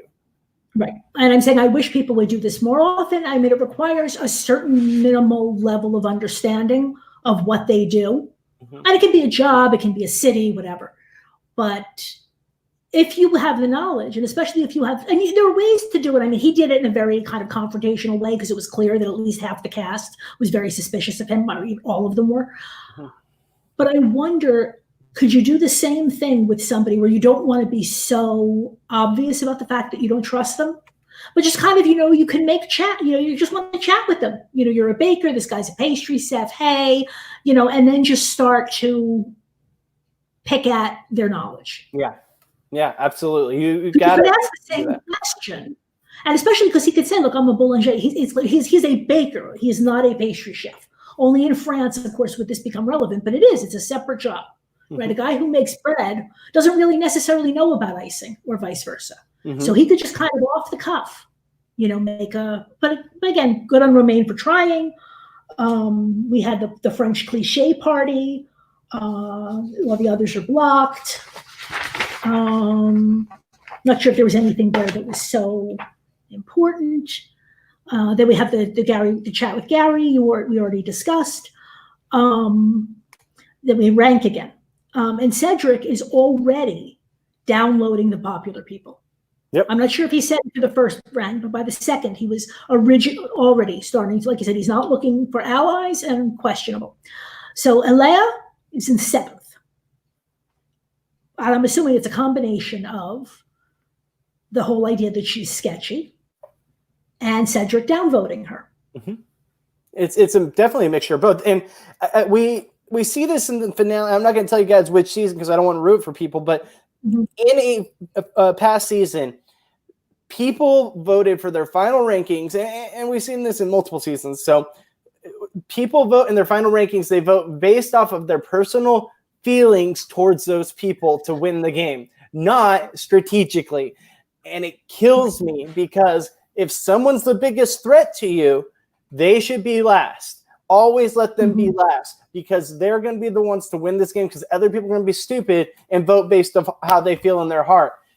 We've seen this literally cost people games multiple times, especially one that maybe you were rooting for and they just didn't win because you don't know how to vote. If you would have just voted this person 7 instead of 2, you win the game. And I just But there is this weird inception thing that happens with voting because you're trying to not only figure out how other people are going to rank, but then people are also trying to figure out how you're going to rank. And then you're trying to figure out what are you thinking about, what they're thinking about what you're thinking. I mean, it can just it gets to the point. I do think that once you get to the finals, whether it's 5 or 4 or wherever it is, it's kind of almost random.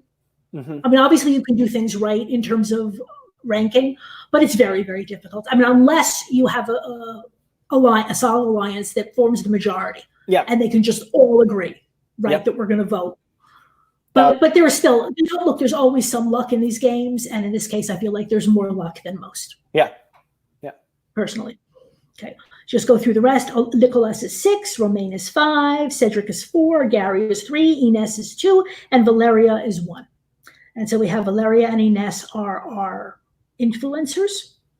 And you can see very quickly that the battle lines are drawn because Ines wants Elia gone and Valeria says she's just not going to leave the room until they come up with a name other than Elia.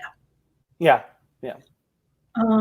So I actually don't know what would happen if people simply could not make a decision. The same thing happened in in Brazil, where 2 people were just basically kind of staring each other down through a wall. And then we see in the end that a decision was made, but we never really got to see how. Yes. I have no idea how this works because what if they just don't? Then I feel like we don't know the gameplay. We haven't seen it. I mean, it took us years to see in Survivor of like a tie vote at the final tribal council. So there's a lot of times you don't know what's going to happen. But in my opinion, I feel like what if it comes down to if they can't decide, then they're the 2 that are up to be kicked out and the rest of the people get to vote. I think that may be a great twist because then guess what? Then you have to decide. Then you're like, okay, well, it can't be us. So, okay, let's do this person. And maybe that's what it does come down to. Maybe that's why we do end up getting a decision. We saw this with Tim in his season. They couldn't figure out who to do. And finally, someone gave in. So I don't know. Maybe that's what it is. We just don't see it. Right. I'm assuming that you can just kind of, if you're willing to wait somebody out, and especially what you could do in a case like this. Now, also in this case, I don't think Ines had a huge problem with voting out Nicholas. Right? She wanted Alea, again, for I think 4 good reasons. She sees Alea as a threat. Alea is kind of on the ropes right now, being in 7th. This is a good time to take her out. But Nicholas is a perfectly fine option. I wonder what would happen if you had a situation where both people come in and they're just dead set not going to vote somebody out. I guess what you do is you pick a third person. Yeah. I don't know. Like, but she just says neither of you is going anywhere. You're just going to sit in these chairs until you figure it out. I'm assuming it gets figured out. Well, let's say Valeria was dead set on wanting to get Cedric out, and Ines definitely doesn't want Cedric out. That's probably her closest ally. But they're dead set. That's what they're doing. I have no idea how this pans out. And they're not willing to go on a third option. Like that's dead set what they're doing. I would love to see that play out. I really would. Yeah. And it might be like you said, like with the tie at Tribal, that after many years that Probst was going to say he was just not going to tell us until it became relevant. And then for some reason he did. Yeah. But I hope that they have some procedure. They have to. So anyway, not surprisingly, something happens. Again, it's not such a bad decision at all for Ines. And Nicholas goes home. Yeah. And now we get the grannies get to meet Romain. And I just thought this was great. Yeah. I thought it was fun. It was, I don't know if there's a lot we have to say about it, but his reaction when they walked in, it was just great. They're so cute. They're darling. I love everything about them. Yeah, even just watching them bicker was cute. And I think they probably knew, like I said, that they were not going to be long for the game. But I am glad that they were in there. Again, my big reaction to them is that I am assuming that they are going to be the only players above the age of 32. Yeah, and that makes me sad. But they were great. To now, they're right back to the next morning. They're updating their status, and this is just kind of a larger question. So Alea says something innocuous about wanting to party with everyone, and Ines says, "I'm not going to like that." Mm-hmm. And then Valeria kind of does the same thing, and then I'm sorry, Valeria actually likes that Ines did that she's a straight shoot or whatever. Yeah. But is this a stupid way to start a fight? Should you just, especially in the game, should you just like everybody's status all the time, unless they're like directly calling you out? Just like it. I feel like you always have to like it. You have to like it no matter what. Say whatever you want behind their back. But like we even see this with Romain. Romain does it to Cedric because guess what? He doesn't trust him. Now they talk to the grannies. Like it's kind of a stupid way, but at the same time, it could work out to your benefit because now you're drawing a line in the sand that you don't like this person or that you don't want to work with this person. And maybe someone else doesn't feel that way, but now they know you don't either. So maybe that gets you an ally. So I can see it working both ways. You gain an enemy, but you might gain 3 allies. Who knows? Right. But to me, like it still depends on the situation. Then with Romain and Cedric, where there's already some conflict, right? Then I can see it. And you can even look kind of like hypocritical for liking somebody's status when it's everybody in the game knows you can't stand them. But in a case like this, isn't Ines just shooting herself in the foot just like the STEM status? Absolutely. Maybe innocuous, might not be saying anything. Well, who cares? And then let's see. So then we get the granny video. They're very cute. Everybody reacts to it. Same thing. They say that the person that they met, this is a little bit better than what happened with Lou, but they said the person that they met has concerns about another player. So same thing. If you can figure out who they probably met, then you can, well, sorry, that is the cat doing things. No worries. So same thing. If you could figure out, and then Romain also kind of, so they put that, let's assume they recorded that video.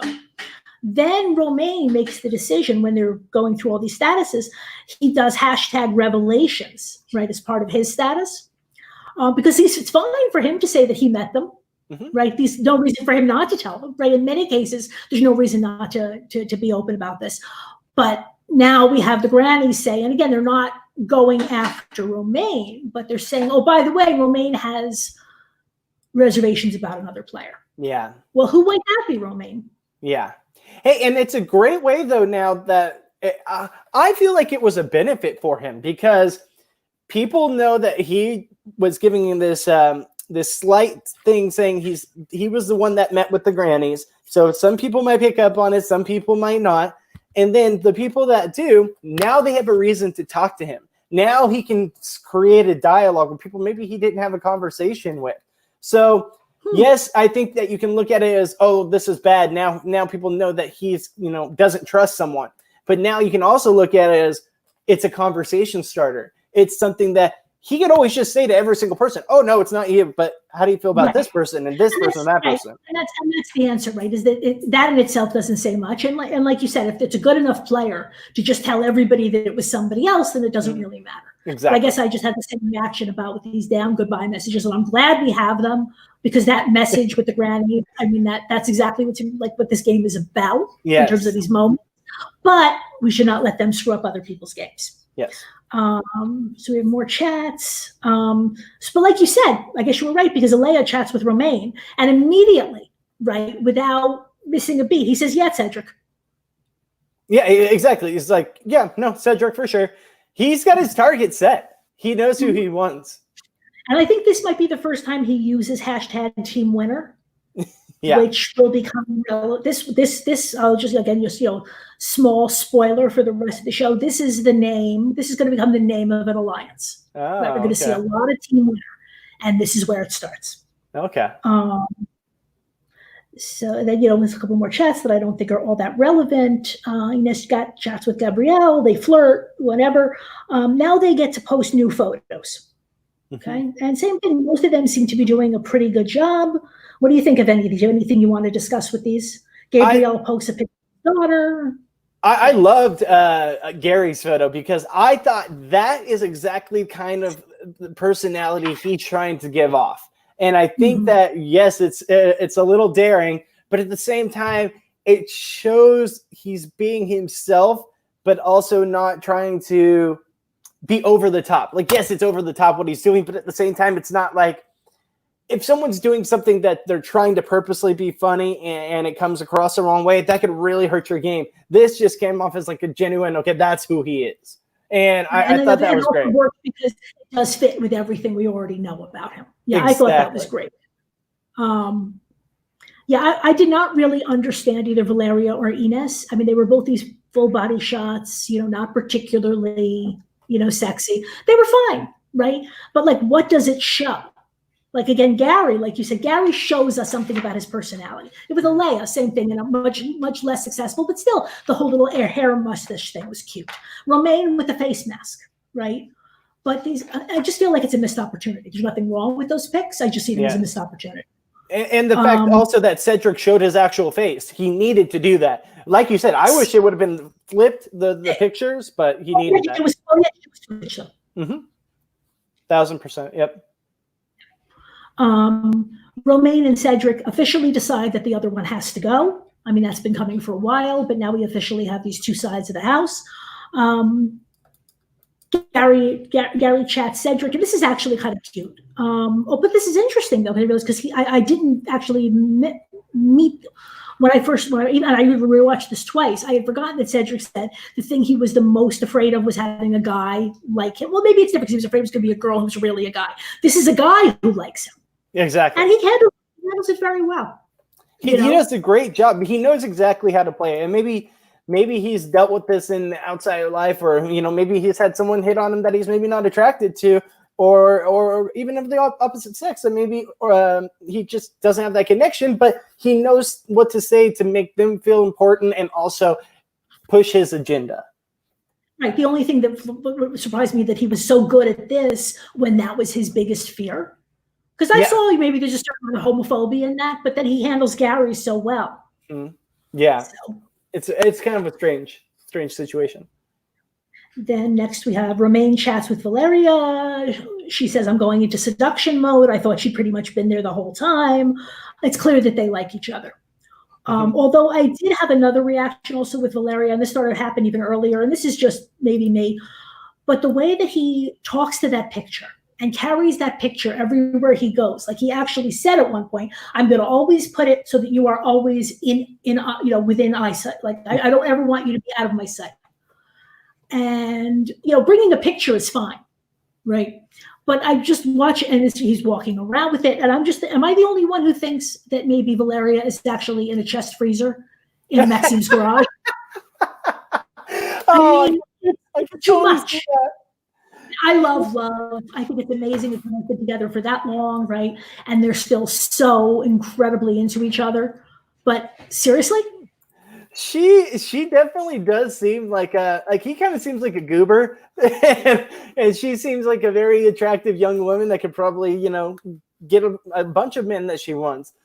And I'm not saying that maybe he's an awesome person, maybe it's personality, maybe their love story could be totally something different, but it does seem a little bit like he's a little bit obsessive about his relationship with her. So again, he's trying to be the character. Could be a totally nice, normal guy, but it does give off that little kind of creeper vibe. Does he know that she's just way out of his league, and so that? I don't know. But it was just like I said. It was that could definitely be it too. Right, but I'm assuming that Valeria is fine. But as this kept happening, that was my reaction. Yes. Okay. So, and then we have our next new player. Mm-hmm. That they start saying we don't see the person walk in, right? They just start showing us pictures of this person, Nalea. I think she's 25. She's a fashion blogger. I think she also lives in London, they said. She's kooky. I mean, it's a good combination because she makes it very clear she's kooky. She doesn't take herself too seriously, but she's also very attractive. Mm-hmm. Kind of the same game that Alea is trying to play. And I think it's a good combination if you can pull it up. Yeah. And Cedric immediately decided that she's his number one. But then we see, of course, that Alea is not really Alea. It's Amundo and Zhao. I'm not sure. Your guess is as good as mine. And they are playing their friend. Mm-hmm. Again, this might be in the season you didn't see. Maybe it was only in Brazil where you have identical twins playing as somebody. Yeah, I've seen a little bit of it. I've seen like 2 episodes, but I haven't gotten too far. So they did the same thing in Brazil. Uh-huh. You bring in male identical twins. Mm-hmm. I mean, it's cute, and then you have this whole idea about, there's one, there's the other, there's ways you can play with it. But it's like, this worked so well in Brazil, let's just do it in France. Mm-hmm. And again, 99+% of the people who are watching these shows I know are not watching international versions. No. But it's lazy casting. Yeah. Although these guys, these guys are fine, but I'm just like, again, identical twins. Then they get to review their profiles, and they can invite one person to chat in an intimate place. They don't want to have the same problem they had with Gabriel, where he actually decides to chat with the guys, right? No, we need to push the romance thing, right? You're going to have to chat in an intimate place, right? We need another showmance. So they went through all of the... And I think that might be the end. Did they even see the profiles? No. And that's pretty much the end. Yeah, and we get left off with, they really left a huge cliffhanger with these guys. Like, they make it seem like these guys are going to be the best characters to ever play the game. Like, they're just so entertaining. One thing I really liked about what the show did here, and I don't know if they did on Brazil because I haven't seen it, but when the show shows us from the cast member's perspective of a new profile pops up. We don't know what's on the other side. We just get to read the profile, get to see the pictures, and get to gather our own personal take on what we think this person is. And then they show us that it's these twins. I love that. Instantly, I knew it was probably a catfish because why would they be showing this otherwise? But I loved that I got to think about it for a second. I was like, okay, what kind of person would be playing this type of game? Who would this person be? Mm-hmm. I don't think we've ever seen that before. So it was really cool to see that kind of perspective. Right. No, and look, it's just the fact that they're twins. I mean, the other twins were fine in Brazil. And again, most people do not watch international seasons. And most people don't watch one season and then watch the next season a week later. Yeah. Right. Yeah. But that was just my initial reaction about, oh my gosh, not again. But it's also clear. I mean, so this is also interesting because there was a lot of griping, mostly done by me, about the way that US and Brazil were released, right? 4 episodes at a time. And just didn't make a whole lot of sense to me. I understand that. So Netflix thing normally is to drop the whole season. Mm-hmm. But they didn't do that, but they also didn't use the UK episode schedule, which I thought was much better, which is basically 1 episode a day, more or less, like 5 days a week. Mm-hmm. With France, they decided to just go back to the old Netflix model, but I found it very interesting, the whole thing with this big cliffhanger. I think that they were originally planning to air this 4 episodes at a time. Mm-hmm. And for whatever reason, it might even be because of what's going on and everybody's stuck at home. because my reaction with the other ones that they were doing the 4 episodes is that, not everybody can take off work on Wednesday to watch 4 episodes of something right before they get spoiled on it. Yep. Whereas maybe now that they figure everybody's home, everybody's looking for entertainment, let's just give them 12 episodes up front. Yeah. I think it's they 100%. need to re-edit it. That's what I found funny, is that they went for this big episode, this big cliffhanger. And they also did it after episode 8 and also under episode 6. Maybe they gave them some options like, well, we might want to release it in 2 parts. We might want to release it in 3 parts. Mm-hmm. Yeah, it's a very interesting perspective, because I didn't think about that. That you're completely correct, though. They changed their minds because of coronavirus. I don't think this would have played out this way had there not been a coronavirus, because people are staying home. I think now they know that we don't know how much longer people will be quarantined to their house, so let's get them in so they're watching this thing all the way through. I think it's a good play. I am like you. I don't know if you watch Australian Survivor, but Australian Survivor, they do 3 episodes in a row a week? That's how I feel all TV should be. I hate that we have to wait a week. We only get 1 episode and we have to wait a week. And I hate that they give it to us all up front. I wish there was a nice little in-between like the UK does it, where it's 5 episodes, 1 day a week, and then you get a couple-day break, and then it's back at it again. That's the perfect way of doing it. Right. And it might just be, again, because TV shows in America are on once a week, so TV shows in America are on once a week. Whereas, like you said, in Australia, and I've watched some other international versions of other things, and it's the same thing. They're on, like, MasterChef in Australia is on there for 5 nights a week, and it's on for 6 months. Yeah. I know. I just prefer that way of playing. And I know Australian Survivor is much longer game and more people and all that. I get that. I just prefer that way of getting the episodes. Yeah, and it's like I just feel like it works. Like I said, especially when people do have jobs, it just makes, or even like I said, or at least releasing all of it at once makes a certain kind of sense. It was the 4 episodes that I didn't understand, because it was both you still have to wait and you have to wait a week, but you also, like I said, you can't. When I was covering US and Brazil, I was basically like spending as little time as I could at work on Wednesdays, because that was the only way I could do it. Mm-hmm. Yeah, the 4 episodes a week sucks. It's not fun. Right. Yeah, but like I said, they're Netflix. Can't you just release an episode a day? You said, why 3 not? episodes a week, whatever. Maybe if they hear it from enough people, I'm sure that all of production is watching this, right? Yeah. But you never know. Maybe if they hear enough from enough people. Yeah. Okay, so that is our first 4 episodes. I wanted to thank you for joining me. Is there anything else you want to add before we wrap it up? No, that's about it. My Twitter handle is @GoodsbyBobby. If you want to find me on there, come say hello. If you have any questions about Rob Has a Podcast, or have any questions about The Circle or Survivor, Big Brother, whatever, I'm happy to talk to you guys about it. And then also I do Big Brother live feed updates with Taryn on Rob Has a Podcast. Occasionally they have me on for other episodes, so you might be seeing me down the line. Just depends, because we don't know when Big Brother is going to come back on. Right. So, but yeah, you'll be able to check me out there or find me on Twitter. But yeah, thank you so much for having me. This has been a blast. Thank you. I really appreciate you coming. So we're coming up on Survivor NSFW. Johnny Fairplay and Bat Bischoff will be discussing the new episode of Survivor's Winners at War this Wednesday at 9:05 Eastern. That's on the free feed, right? That's open to everybody. I also have a Patreon feed for people who become patrons. If you do that, you get access to a private Facebook group, and then you also get multiple additional podcasts a week. Things like the Castaway Watch Along, where we watch Pearl Islands with Johnny and a bunch of the people from his cast, and now they're doing the same thing with Caramoan and for Matt. There's a weekly Q&A where patrons can ask questions, and Johnny, he'll answer anything.